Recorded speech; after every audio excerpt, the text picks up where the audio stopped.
ఇచ్చిన పోస్ట్ కాబట్టి ప్రతి ఒక్కరికి న్యాయం జరిగేలా ఎవరి పక్కన కూడా బయాస్ లేకుండా అందరు న్యూట్రల్గా ఉంటూ ప్రతి ఒక్కరికి న్యాయం జరిగేలా చేస్తాము. అలాగే రాష్ట్రంలో పరిస్థితులు బట్టి ఇప్పుడున్న ప్రభుత్వం ఏంటంటే ఆంధ్ర రాష్ట్రంలో ఎక్కడా కూడా డ్రగ్స్ గంజాయి అనేది లేకుండా చూడాలనే ఒక ఇదితో ముందుకెళ్తుంది. దానివల్ల గత 5 ఏళ్లలో మనం చూసాం ఆడవాళ్ళ మీద అత్యాచారాలు పెరిగిపోయినాయి.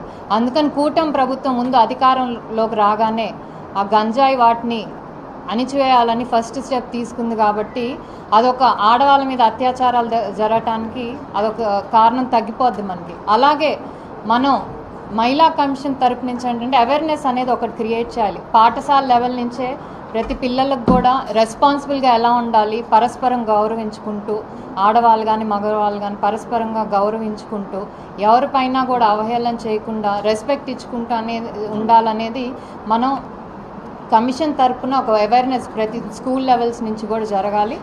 అలాగే ప్రతి ఒక్కళ్ళు కూడా బాధ్యతగా సోషల్ మీడియాని ఈరోజు సోషల్ మీడియాలో గత 5 ఏళ్లలో ఇప్పుడు చూసాం ఆడవాళ్ళ మీద చాలా అసహ్యంగా ఇష్టం వచ్చినట్టు మమ్మల్ని ఏమీ చేయర్లే అనే ఒక ఇదితో ఆడవాళ్ళ మీద చాలా ఇదిగా పోస్టులు పెట్టడం కానీ అవన్నీ చేస్తున్నారు. వాళ్ళెవరికి కూడా గత 5 ఏళ్లలో ఎవరు మహిళా కమిషన్ తరపు నుంచి కానీ వాళ్ళకి ఏ శిక్ష పడలేదు.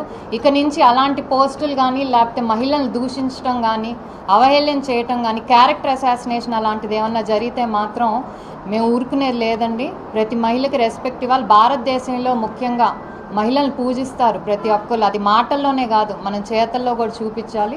సో ఈ బాధ్యత నేను నిలబెట్టుకుంటాను. నాపై ఉంచిన నమ్మకంకి నేను న్యాయం చేస్తానని అనుకుంటూ థ్యాంక్ యూ. ఇచ్చిన పోస్ట్ కాబట్టి ప్రతి ఒక్కరికి న్యాయం జరిగేలా ఎవరి పక్కన కూడా బయాస్ లేకుండా అందరు న్యూట్రల్గా ఉంటూ ప్రతి ఒక్కరికి న్యాయం జరిగేలా చేస్తాము. అలాగే రాష్ట్రంలో పరిస్థితులు బట్టి ఇప్పుడున్న ప్రభుత్వం ఏంటంటే ఆంధ్ర రాష్ట్రంలో ఎక్కడా కూడా డ్రగ్స్ గంజాయి అనేది లేకుండా చూడాలనే ఒక ఇదితో ముందుకెళ్తుంది. దానివల్ల గత 5 ఏళ్లలో మనం చూసాం ఆడవాళ్ళ మీద అత్యాచారాలు పెరిగిపోయినాయి.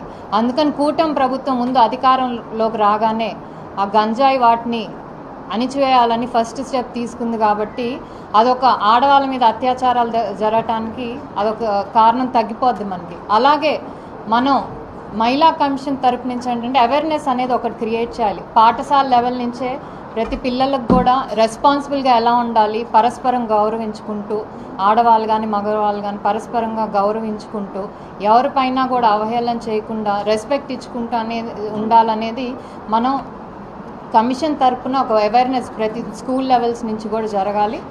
అలాగే ప్రతి ఒక్కళ్ళు కూడా బాధ్యతగా సోషల్ మీడియాని ఈరోజు సోషల్ మీడియాలో గత 5 ఏళ్లలో ఇప్పుడు చూసాం ఆడవాళ్ళ మీద చాలా అసహ్యంగా ఇష్టం వచ్చినట్టు మమ్మల్ని ఏమీ చేయర్లే అనే ఒక ఇదితో ఆడవాళ్ళ మీద చాలా ఇదిగా పోస్టులు పెట్టడం కానీ అవన్నీ చేస్తున్నారు. వాళ్ళెవరికి కూడా గత 5 ఏళ్లలో ఎవరు మహిళా కమిషన్ తరపు నుంచి కానీ వాళ్ళకి ఏ శిక్ష పడలేదు.